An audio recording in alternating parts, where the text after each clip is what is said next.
Hello friends, my name is Faiz Patra. Welcome to my YouTube channel. আজ আমরা শিখব democracy অর্থাৎ গণতন্ত্র এর বিষয়ে। গণতন্ত্র বলতে কী বোঝায় এবং গণতন্ত্রের বিভিন্ন ভাগ। ওকে, সো ভিডিওটি শুরু করার পূর্বে সাবস্ক্রাইব মাই ইউটিউব চ্যানেল নতুন কিছু শেখার জন্য এবং নিজের মধ্যে ক্রিটিক্যাল থিঙ্কিং ডেভেলপ করার জন্য এবং নিজেকে আগের থেকে বেটার ফিল করার জন্য। ওকে, সো এখন দেখে নেওয়া যাক হোয়াট ইজ ডেমোক্রেসি বা ডেমোক্রেসি কী। এখন একটা কথা বলে রাখি, যখন আমরা কোনো সোশ্যাল সায়েন্সের টপিক পড়ব লাইক ডেমোক্রেসি, ইকুয়ালিটি, লিবার্টি, সব কিছুতেই যখন আমরা ডেফিনেশন বা সংজ্ঞা দিতে যাব তখন দেখব যে বিভিন্ন ধরনের রাষ্ট্রবিজ্ঞানী বিভিন্ন ধরনের সংজ্ঞা দিয়েছেন। কারণ সোসাইটি যেহেতু পরিবর্তনশীল, তাই সমাজবিজ্ঞানের যা টপিক আমরা পড়ি সেইগুলির যে ডেফিনেশন সেগুলি বিভিন্ন সময়ে বিভিন্ন রাষ্ট্রবিজ্ঞানী তাদের মতো করে দিয়ে থাকেন। ওকে, সো আমরা এই সব ডেফিনেশন থেকে একটা সাধারণ ডেফিনেশন খুঁজে বের করব এবং তা বোঝার চেষ্টা করব। ওকে, সো প্রথমে দেখে নেওয়া যাক হোয়াট ইজ ডেমোক্রেসি। তাহলে ডেমোক্রেসি মানে গণতন্ত্র। এই ডেমোক্রেসি কথাটি এসছে গ্রিক ওয়ার্ড ডেমোক্রেটিয়া থেকে। কোথা থেকে আসছে না, গ্রিক ওয়ার্ড ডেমোক্রেসিয়া থেকে। এই গ্রিক ওয়ার্ড ডেমোক্রেসিয়ার ডেমোস কথাটির অর্থ হচ্ছে পিপল, মানে হচ্ছে জনগণ, এবং ক্র্যাটোস বা ক্রেটিয়া যার অর্থ হচ্ছে কি রুল। অর্থাৎ ডেমোস মানে হচ্ছে পিপল, ক্রেটোস মানে হচ্ছে রুল। তাহলে কি না, ডেমোক্রেসি মানে তাহলে আমরা বলতে পারি যে রুল অফ পিপল। তাহলে কি ডেমোক্রেসি মানে হচ্ছে রুল অফ পিপল, মানে হচ্ছে জনগণের শাসন। তাহলে সাধারণ অর্থে আমরা ডেমোক্রেসি বা গণতন্ত্রকে বলতে পারবো কি না, রুল অফ পিপল বা জনগণের শাসন। এখন ডেমোক্রেসি অনেক সংজ্ঞা আছে, অনেকেই সংজ্ঞা দিয়েছেন। ডেমোক্রেসির অনেক রাষ্ট্রবিজ্ঞানী সংজ্ঞা দিয়েছেন, তাদের মধ্যে কিছু জনের সংজ্ঞা আমরা আগে পড়েছি, যেমন আব্রাহাম লিঙ্কনের সংজ্ঞা democracy of the people, by the people, for the people, এবং আরও অনেকেই ডেমোক্রেসির সংজ্ঞা দিয়েছেন। ওকে, সো সেই ডিটেলসে আমরা এখন যাব না, আমরা জাস্ট ডেমোক্রেসির বিভিন্ন ভাগগুলি আজকে পড়ব। ওকে, তো ডেমোক্রেসিকে মূলত আমরা দুই ভাগে ভাগ করি, একটি হচ্ছে ইনডাইরেক্ট ডেমোক্রেসি আর একটি হচ্ছে ডাইরেক্ট ডেমোক্রেসি। ইনডাইরেক্ট ডেমোক্রেসি এবং ডাইরেক্ট ডেমোক্রেসি অর্থাৎ প্রত্যক্ষ গণতন্ত্র এবং অপ্রত্যক্ষ গণতন্ত্র। প্রত্যক্ষ গণতন্ত্র মানে কি, যে গণতন্ত্র বা যে শাসনে কোনো একটা দেশের সমস্ত জনগণ সমস্ত ধরনের ডিসিশনে অংশগ্রহণ করবে, মানে সেখানে কোনো লিডার থাকবে না, সমস্ত জনগণ মিলে ডিসাইড করবে কোনটি আইন হবে বা সেখানকার ভালো মন্দ উচিত অনুচিত কি না, সেখানকার সমগ্র জনগণ ডিসাইড করবে, অর্থাৎ সমস্ত জনগণ ভোটিং সিস্টেমের মাধ্যমে ডিসাইড করবে। এই ধরনের সরকারকে আমরা ডাইরেক্ট ডেমোক্রেটিক সরকার বা প্রত্যক্ষ গণতন্ত্রের সরকার বলতে পারি। কিন্তু এই প্রত্যক্ষ গণতন্ত্র বর্তমান আমাদের যদি পৃথিবীতে দেখি তাহলে বর্তমানে সুইজারল্যান্ডে দেখা যায় প্রত্যক্ষ গণতন্ত্র। বেশিরভাগ দেশে এখন আর প্রত্যক্ষ গণতন্ত্র দেখা যায় না, কারণ প্রত্যক্ষ গণতন্ত্র আমি কি বললাম যে দেশের সমগ্র জনগণ ডিসাইড করবে দেশের আইন কী হবে, কোনটা দেশের জন্য ভালো হবে। কিন্তু যেহেতু বর্তমানে যতগুলি দেশ রয়েছে প্রায় বেশিরভাগ দেশের জনসংখ্যা বিপুল, অর্থাৎ বহুগুণ। তাহলে যদি সবাই ডিসিশন নিতে চায় কোনো একটা মানে নীতি কিংবা পলিসির, তাহলে কি হবে, সমগ্র জনগণ অংশগ্রহণ করলে সেই ডিসিশন সঠিক সময়ে কার্যকর হতে পারবে না এবং সঠিক কোনো ভালো সিদ্ধান্তে উপনীত হওয়ার সম্ভাবনা খুবই কম। কারণ আমরা জানি যেখানে বেশি জনের সমষ্টি হবে বা বেশি লোক জড়ো হবে, সেখানে কোনো ঠিক ডিসিশন নেওয়া বা সঠিক ডিসিশন নেওয়া অনেক কষ্টকর। সেখানে দ্বন্দ্ব তৈরি হবে, আর্গুমেন্ট তৈরি হবে, বিভিন্ন ধরনের ঝামেলা হবে। তাই প্রত্যক্ষ গণতন্ত্র বর্তমান পৃথিবীতে প্রায় দেখা যায় না, সুইজারল্যান্ডে দেখা যায়। এই প্রত্যক্ষ গণতন্ত্র শুরু হয়েছিল এথেন্সে, গ্রিকের এথেন্স শহরে 4th সেঞ্চুরি বিসিতে সেখানে প্রত্যক্ষ গণতন্ত্র দেখা গিয়েছিল এথেন্সে তখন। বাট এথেন্সে যে গণতন্ত্র তৈরি হয়েছিল সেই গণতন্ত্রকে আমরা মানে গণতন্ত্রে বলতে পারবো না, কারণ এথেন্সে যখন প্রত্যক্ষ গণতন্ত্র ছিল তখন সেখানকার যারা মানে মাইনরিটি ছিল এবং যারা দাস ছিল, সেখানকার যারা স্লেভারি ছিল, তাদেরকে ভোটিং বা পলিটিক্যাল রাইটস তাদের ছিল না, তারা কোনো ডিসিশন নিতে পারতো না। তাই আমরা এটাকে এথেন্সের গণতন্ত্রটাকে বলতে পারবো না যে এটা গণতন্ত্র, বাট তবু আমরা বলতে পারি যে এথেন্সে আমাদের ডাইরেক্ট ডেমোক্রেসি শুরু হয়েছিল। ওকে, এখন আমাদের যেটা ইম্পর্টেন্ট সেটা হচ্ছে কি ইনডাইরেক্ট ডেমোক্রেসি। বর্তমানে যত দেশ রয়েছে প্রায় সমস্ত দেশে কি দেখা যায় না, ইনডাইরেক্ট ডেমোক্রেসি, অর্থাৎ একে আমরা রিপ্রেজেন্টেটিভ ডেমোক্রেসিও বলে থাকি, অর্থাৎ প্রতিনিধিত্বমূলক গণতন্ত্র। কারণ ইনডাইরেক্ট ডেমোক্রেসিতে কী হয় না, সমগ্র জনগণ অংশগ্রহণ করে না কোনো পলিটিক্যাল ডিসিশন বা কোনো রুলস তৈরি করতে। জনগণ কী করে, কোনো কোনো রিপ্রেজেন্টেটিভস বা কোনো প্রতিনিধিকে ভোটিং সিস্টেমের মাধ্যমে লিডার নির্বাচন করে কি হয় না কোনো একটা আসনে বসান এবং হেড অর্থাৎ দেশের হেড বা প্রধান হিসেবে বসান এবং উনি ডিসাইড করেন কোনো রাষ্ট্রের ভালো মন্দ উচিত অনুচিত এবং সেখানকার সিটিজেন্স বা নাগরিকদের ভালো মন্দের কথা বিচার করেন। তাহলে রিপ্রেজেন্টেটিভ দেখা যায়, রিপ্রেজেন্টেটিভ ডেমোক্রেসি দেখা যায়। এবং রিপ্রেজেন্টেটিভ ডেমোক্রেসি আবার দুই প্রকার, একটা পার্লামেন্টারি ডেমোক্রেসি এবং প্রেসিডেন্সিয়াল ডেমোক্রেসি। পার্লামেন্টারি ডেমোক্রেসি এবং প্রেসিডেন্সিয়াল ডেমোক্রেসির মধ্যে পার্থক্য যদি দেখতে হয় না, প্রেসিডেন্সিয়াল ডেমোক্রেসিতে কি হয় না, প্রেসিডেন্সিয়াল ডেমোক্রেসিতে দেশের যে হেড কে হবেন না প্রেসিডেন্ট হবেন, অর্থাৎ দেশের প্রধান কী হবেন না প্রেসিডেন্ট, উনি হেড, একজন মাত্র শাসক থাকবে প্রেসিডেন্ট, তার কাছে সমস্ত পাওয়ার থাকবে। বাট পার্লামেন্টারি সিস্টেমে কী হয়, পার্লামেন্টারি সিস্টেমে প্রাইম মিনিস্টার থাকবে প্রধান শাসক এবং প্রেসিডেন্ট থাকবে নামমাত্র শাসক, অর্থাৎ দুজন শাসক থাকবেন, কিন্তু প্রেসিডেন্টের হাতে কোনো পাওয়ার থাকবে না। বাট পিএমের কাছে সব থেকে বেশি বা মোর পাওয়ার থাকবে, পিএমের কাছে সমস্ত ধরনের ক্ষমতা থাকবে। পিএমই হচ্ছে প্রধান অর্থাৎ প্রাইম মিনিস্টার প্রধান, বাট নামমাত্র শাসক কে থাকবেন না রাষ্ট্রপতি। তাহলে পার্লামেন্টারি সিস্টেমে নামমাত্র শাসকও দেখা যায় এবং প্রধান শাসকও দেখা যায়। যদি আমাদের ইন্ডিয়ার কথা বলি, আমাদের ইন্ডিয়াতে প্রধান শাসককে প্রাইম মিনিস্টার এবং নামমাত্র শাসক হচ্ছে আমাদের প্রেসিডেন্ট। এবং এই পার্লামেন্টারি সিস্টেম অফ গভর্নমেন্ট আমাদের ইন্ডিয়া ব্রিটেন থেকে কী করেছিল, গ্রহণ করেছিল। যখন কনস্টিটিউশন বানানো হয় তখন পার্লামেন্টারি আমাদের দেশে কি ডেমোক্রেসি দেখা যায়, এবং ডেমোক্রেসির মধ্যে ইনডাইরেক্ট ডেমোক্রেসি বা রিপ্রেজেন্টেটিভ ডেমোক্রেসি দেখা যায়, এবং রিপ্রেজেন্টেটিভ ডেমোক্রেসির মধ্যে পার্লামেন্টারি সিস্টেম অফ ডেমোক্রেসি দেখা যায়। অর্থাৎ আমাদের দেশে প্রধান শাসক থাকবে এবং নামমাত্র শাসক থাকবে। এই যে পার্লামেন্টারি সিস্টেম অফ ডেমোক্রেসি, এটা আমাদের দেশ ব্রিটেন থেকে কী করেছিল, নিয়েছিল। ব্রিটেনে কি না, ব্রিটেনেও আমাদের প্রধান শাসক থাকে এবং নামমাত্র শাসক সেখানে কে থাকে না রানী বা সেখানকার রাজা যিনি থাকেন সেখানকার নামমাত্র শাসন থাকে, নামমাত্র শাসক থাকেন আমাদের দেশে। তাহলে পার্লামেন্টারি সিস্টেম অফ গভর্নমেন্ট লক্ষ্য করা যায়। তাহলে পার্লামেন্টারি সিস্টেম অফ গভর্নমেন্ট মানে হচ্ছে যেখানে প্রধান শাসক থাকবে এবং নামমাত্র শাসক থাকবে। এবং প্রেসিডেন্সিয়াল সিস্টেম অফ গভর্নমেন্টে কী হবে না, প্রেসিডেন্টই প্রধান শাসক হবে। তাহলে আমরা ডেমোক্রেসির দুটি ভাগ পড়লাম, একটি হচ্ছে ইনডাইরেক্ট ডেমোক্রেসি আর একটি হচ্ছে কি ডাইরেক্ট ডেমোক্রেসি। ডাইরেক্ট ডেমোক্রেসিতে কী হয়, ডাইরেক্ট ডেমোক্রেসিতে যা ডিসিশন হয় কোনো দেশের সমগ্র জনগণ বা সমস্ত জনগণ ভোটের মাধ্যমে ডিসাইড করে যে এটা ভালো হবে না এটা ভালো হবে। ওকে, এই রকম শাসন ব্যবস্থা আমরা বর্তমানে সুইজারল্যান্ডে দেখতে পাই।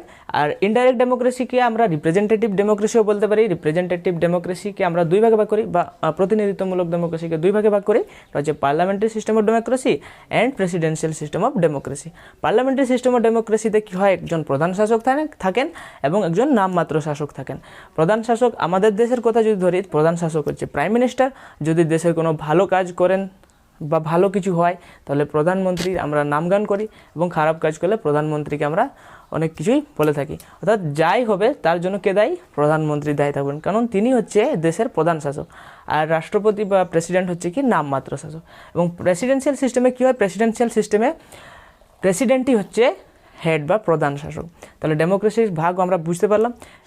সো এখন আমরা দেখব ডেমোক্রেসির যে চারটি স্তম্ভ বা main pillar, 4 pillars of democracy, যার উপরে ডেমোক্রেসি বা গণতন্ত্র দাঁড়িয়ে থাকে। ওকে, তো ডেমোক্রেসির চারটি পিলার হচ্ছে legislature, executive, judiciary and media. এই চারটি স্তম্ভের উপরে ডেমোক্রেসি দাঁড়িয়ে থাকে। এই চারটি স্তম্ভের একটি যদি খারাপ হয়ে যায় তাহলে ডেমোক্রেসি কী হবে, ধীরে ধীরে ডাউনওয়ার্থ হয়ে যাবে, অর্থাৎ নিচের দিকে নামবে। আচ্ছা, লেজিসলেচার বলতে কি, লেজিসলেচার হচ্ছে গভর্নমেন্টের সেই স্থান যেখানে কি হয় না ল তৈরি হয়, ল মেকিং হয়, আইন তৈরি হয়। এখানে সমস্ত ধরনের কি আইন তৈরি হয় লেজিসলেচার। এখানে কারা থাকে লেজিসলেচারে, এমপি থাকে যদি দেশের কথা বলে, এবং আমাদের বিধানসভা যদি কথা বলি তাহলে এমএলএ থাকে। ওকে, তাহলে এই লেজিসলেচারে কারা থাকে, মানে এমপি এবং এমএলএ, এরা লেজিসলেচারের মধ্যে থাকে। এরা কি করে, এরা বিভিন্ন ধরনের ল মেকিং করে, অর্থাৎ আইন প্রণয়ন হয়। তাহলে ডেমোক্রেসি যে ফার্স্ট পিলার লেজিসলেচার, এখানে কি হয় না আইন তৈরি হয়, বিভিন্ন ধরনের আইন, যে পলিসি চালু হয় আমাদের দেশে সব কিছুই কী হয় না লেজিসলেচার আমাদের ডিসাইড করা হয়। এবং এই যে ল বা আইন প্রণয়ন হলো এখানে যে প্রস্তুত হলো, এই আইনগুলি কি করে, কাদের উপরে কার্যকর হবে, সাধারণ জনগণের উপরে। তাহলে এই লেজিসলেচার এই আইনটা কার্যকর করার জন্য কাদেরকে না এক্সিকিউটিভদেরকে সেই কার্যভার অর্পণ করে। অর্থাৎ এক্সিকিউটিভ যে লেভেলে যারা থাকে, লাইক যত আমাদের পলিটিক্যাল লিডার রয়েছে, এক্সিকিউটিভ অফিসার যদি আমাদের বলতে পারি ডিএম কিংবা তোমার বিডিও সব এক্সিকিউটিভ, তাহলে এরা এক্সিকিউটিভ কী করে না, যে সমস্ত আইন আমাদের প্রণয়ন হচ্ছে বিভিন্ন পলিটিক্যাল লিডার এবং তাদের নিচু স্তরের যারা থাকেন, তারা সেই আইনগুলিকে কী করে না সাধারণ জনগণের কাছে পৌঁছে দেয় এবং সেই আইনগুলিকে তাদের উপরে কার্যকর করে। কারা না এক্সিকিউটিভ। তাহলে লেজিসলেচারের কাজ হচ্ছে আইন তৈরি করা, সেই আইনগুলি এক্সিকিউটিভের মাধ্যমে কি হয় আমাদের কাছে পৌঁছায় এবং সেই আইনগুলি সাপোজ ধরো কোনো একটা আইন উদাহরণ হিসেবে বলতে পারি যে আমরা জানি যদি আমাদের মোটরসাইকেল চালাতে হয় তাহলে আমাদের হেলমেট এবং licence, helmet mostly helmet wear করতে হয় বা পরতে হয়, হেলমেট পরে যেতে হয়। এখন আমরা যদি হেলমেট না পরি তো এবং যদি না পড়ি এবং আইন অমান্য করি তাহলে কী হবে, আমাদেরকে শাস্তি দেবে। কে শাস্তি দেবে? আমাদের শাস্তি দেবে জুডিশিয়ারি, অর্থাৎ কোর্ট। জুডিশিয়ারির মধ্যে কে পড়ে না কোর্ট পড়ে। তাহলে কোর্টের কাজ কি না, যদি লেজিসলেচার দ্বারা কোনো আইন প্রণয়ন করা হলো, সেই আইনের যদি কোনো লোক বা কোনো ব্যক্তি অমান্য করে তাহলে তাকে শাস্তি দেওয়ার দায়িত্ব কে? জুডিশিয়ারি। তাহলে কি লেজিসলেচার আইন প্রণয়ন করবে, এক্সিকিউটিভ সেই আইন জনগণের কাছে পৌঁছে দেবেন এবং সেই আইন যদি কোনো ব্যক্তি অমান্য করে তাহলে জুডিশিয়ারি কী করবে না, জুডিশিয়ারি সেই ব্যক্তিকে কী করবে না শাস্তি দেবে বা পানিশমেন্ট দিবে। এখন মিডিয়ার কাজ কি? মিডিয়াকে আমরা ডেমোক্রেসির 4 পিলার বা 4 নম্বর স্তম্ভ বলে থাকি। মিডিয়ার কাজ কি? মিডিয়া কী করবে না, মিডিয়া বলতে বুঝতে পারছো টিভি, রেডিও, এইসব যে মাধ্যম, যাদের মাধ্যমে আমরা বিভিন্ন ধরনের খবর নিউজ দেখতে পাই, এরা কী করেন না এই যে 4টা পিলার, 3টা পিলার, এই লেজিসলেচার, এক্সিকিউটিভ এবং জুডিশিয়ারি, এদের যে সমস্ত কাজকর্ম সেগুলি কি মিডিয়ার কাছ থেকে আমরা জানতে পারি। এবং এগুলি যদি কোনো খারাপ কাজ করে এদেরকে প্রশ্ন কারা করবে? মিডিয়া করবে। সাধারণ মানুষ তো সেখানে পৌঁছাতে পারবে না কোনো মন্ত্রীর কাছে গিয়ে যে এই কাজটার বিষয়ে কি ভালো কি মন্দ বিচার করা বা কি হবে না হবে, এটা কারা প্রশ্ন করবে সরকারকে? না মিডিয়া এই 4টা স্তম্ভের যে কাজগুলি সেগুলি আমাদের সামনে তুলে ধরবে এবং তাদেরকে প্রশ্ন করবে এবং সেখান থেকে আমরা বুঝতে পারবো অরিজিনালিটিটা বা অ্যাকচুয়াল জিনিসটা কি। তাহলে আমরা বুঝতে পারলাম ডেমোক্রেসির 4টা স্তম্ভ, একটা হচ্ছে লেজিসলেচার, একটা হচ্ছে এক্সিকিউটিভ, একটা হচ্ছে জুডিশিয়ারি, একটা হচ্ছে মিডিয়া। ওকে, তাহলে আমি একটা উদাহরণ দিলাম হেলমেট। এছাড়াও আমরা বলতে পারি বর্তমানে যে করোনা পরিস্থিতি, এখন আমাদের সবার উচিত মাস্ক পরিধান করা, বাইরে বেরোলে স্যানিটাইজার ব্যবহার করা। এখন এই সমস্ত যদি প্রিকশনস কেউ না মানে এবং কেউ যদি বিনা মাস্ক পরে অন্য কোনো ব্যক্তির কাছে যায়, তার সাথে কথাবার্তা বলে, কোনো ভিড় তৈরি করে মাস্ক ছাড়ায়, তাহলে তাদের শাস্তি হবে। এই শাস্তি কে দিবে? এই শাস্তি আমাদের জুডিশিয়ারি দিবে। ওকে, তাহলে আমরা ডেমোক্রেসি যে 4টা স্তম্ভ বুঝতে পারলাম। তাহলে এখন সবার কাছে অনুরোধ, তোমরা সবাই বা যে বড়রা ভিডিও দেখছেন, আপনারা সবাই বাড়ির বাইরে গেলে দয়া করে মাস্ক পরিধান করবেন এবং সোশ্যাল ডিস্টেন্স মেনটেন করবেন এবং যাতেই করোনা এত মহামারী যে বেড়ে চলেছে এটা ধীরে ধীরে নিচের দিকে ডাউন হয় সেদিকে লক্ষ্য রাখবেন এবং সুস্থ থাকুন, ভালো থাকুন। ওকে, তাহলে ডেমোক্রেসির 4টা স্তম্ভ আমরা বুঝতে পারলাম। এখন আমরা গভর্নমেন্ট বা যে শাসন ব্যবস্থাটাকে আমরা আবার 2 ভাগে ভাগ করি। গভর্নমেন্টকে আমরা 2 ভাগে ভাগ করতে পারি। কি না ইউনিটারি, আগের ভিডিওতে বলেনি, ইউনিটারি আর একটা হচ্ছে কি ফেডারেল গভর্নমেন্ট। একটা হচ্ছে ইউনিটারি গভর্নমেন্ট আর একটা হচ্ছে ফেডারেল গভর্নমেন্ট। তাহলে গভর্নমেন্টকে আবার আমরা 2 ভাগে ভাগ করি, ইউনিটারি গভর্নমেন্ট এবং ফেডারেল গভর্নমেন্ট। ইউনিটারি গভর্নমেন্ট মানে কি, যখন কোনো দেশের শাসন কি কোনো এক জায়গা থেকে কি হবে পরিচালিত হবে, মানে একটি হেড থাকবে পুরো দেশের জন্য, সেখান থেকে পুরো দেশ পরিচালিত হবে, তখন সেখানে ইউনিটারি, সেই ধরনের গভর্নমেন্টকে আমরা ইউনিটারি গভর্নমেন্ট বলবো। আর ফেডারেল সিস্টেম অফ গভর্নমেন্ট কী হবে না, ফেডারেল সিস্টেম অফ গভর্নমেন্টে পুরো দেশের একটা স্থান থেকে কী হবে, মানে পুরো দেশের জন্য আইন প্রণয়ন হবে, পুরো দেশ চালানো হবে এবং পুরো দেশটাকে আমরা বিভিন্ন খণ্ডে ভাগ করে, বিভিন্ন স্টেট ভাগ করে, সেই স্টেটগুলিতে আবার স্টেট গভর্নমেন্ট থাকবে। তাহলে সেন্ট্রাল গভর্নমেন্টও থাকবে, আবার স্টেট গভর্নমেন্টও থাকবে, 2 ধরনের গভর্নমেন্ট থাকবে এবং ক্ষমতা দুটো সরকারের মধ্যে কি বন্টন হয়ে থাকবে। সেই ধরনের গভর্নমেন্টকে আমরা ফেডারেল গভর্নমেন্ট বলবো। ফেডারেল গভর্নমেন্ট মানে সেখানে 2টো সরকার থাকবে এবং 2জনের মধ্যে ক্ষমতা ভাগ করা থাকবে। সেটা হচ্ছে ফেডারেল গভর্নমেন্ট। ওকে, তাহলে এটা আমি বলিনি আগের ভিডিওতে, তাই বললাম গভর্নমেন্টকে আবার দুই ভাগে ভাগ করা হয়, ইউনিটারি এবং ফেডারেল গভর্নমেন্ট। ইউনিটারি গভর্নমেন্ট কি না, ইউনিটারি গভর্নমেন্টে পুরো দেশের শাসন কার্য এক জায়গা থেকে পরিচালিত হয়, এবং ফেডারেল গভর্নমেন্টে শাসন কার্যকে আমরা ভাগ করে দিই যাতে আমাদের সুবিধা, যেমন বড় কান্ট্রি যেমন আমাদের ইন্ডিয়া, ব্রিটেন, এরকম যে বড় বড় দেশ, সেই দেশে কি হয় না এক জায়গা থেকে পুরো দেশের যে শাসন ব্যবস্থা সেটা পরিচালনা করা সম্ভব নয়। তাই আমরা কি করেছি না বিভিন্ন স্টেটে ভাগ করে দিয়েছি আমাদের দেশ, এবং সেখানে স্টেট গভর্নমেন্ট নিযুক্ত করেছি যাতে সেখান থেকে আমরা শাসন ব্যবস্থা ভালো করে করতে পারি, শাসন ভালোভাবে পরিচালনা করতে পারি। তাহলে ফেডারেল গভর্নমেন্ট, আমাদের দেশে কিন্তু ফেডারেল স্ট্রাকচার অফ গভর্নমেন্ট লক্ষ্য করা যায়। তাহলে আমরা আজ পর্যন্ত কী শিখলাম, গভর্নমেন্টের অনেক ভাগ দেখলাম, হ্যাঁ, এবং গভর্নমেন্টের ভাগের মধ্যে আমাদের দেশে কি দেখা যায়, আমাদের দেশে ডেমোক্রেসি দেখা যায়, গণতন্ত্র। এবং গণতন্ত্রতে দেখলাম আবার ভাগ রয়েছে ডাইরেক্ট গণতন্ত্র বা প্রত্যক্ষ গণতন্ত্র এবং অপ্রত্যক্ষ গণতন্ত্র বা ইনডাইরেক্ট ডেমোক্রেসি। আবার আমাদের দেশে কি দেখা যায়, ইনডাইরেক্ট ডেমোক্রেসি দেখা যায়। ইনডাইরেক্ট ডেমোক্রেসিতে আবার দুটো ভাগ আছে, হচ্ছে পার্লামেন্টারি সিস্টেম অফ ডেমোক্রেসি এবং হচ্ছে প্রেসিডেন্সিয়াল সিস্টেম অফ ডেমোক্রেসি। আমাদের দেশে কি দেখা যায় না parliamentary system of democracy. Parliamentary system of democracy আমাদের দেশে লক্ষ্য করা যায়। আবার আমরা দেখলাম যে গভর্নমেন্টের আরও ভাগ রয়েছে, একটা হচ্ছে ইউনিটারি সিস্টেম অফ গভর্নমেন্ট, আর হচ্ছে ফেডারেল সিস্টেম অফ গভর্নমেন্ট।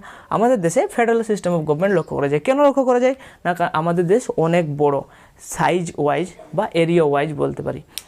ওকে, তাহলে আমরা আজ পর্যন্ত গভর্নমেন্ট কি, গভর্নমেন্টের কাজ কি, তারপরে গভর্নমেন্টের ভাগ কি এবং ডেমোক্রেসি কি, ডেমোক্রেসির ভাগ শিখলাম।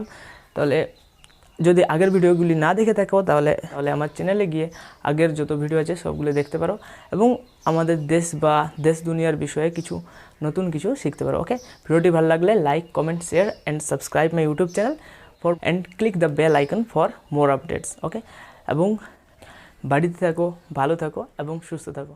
Thank you for watching this video.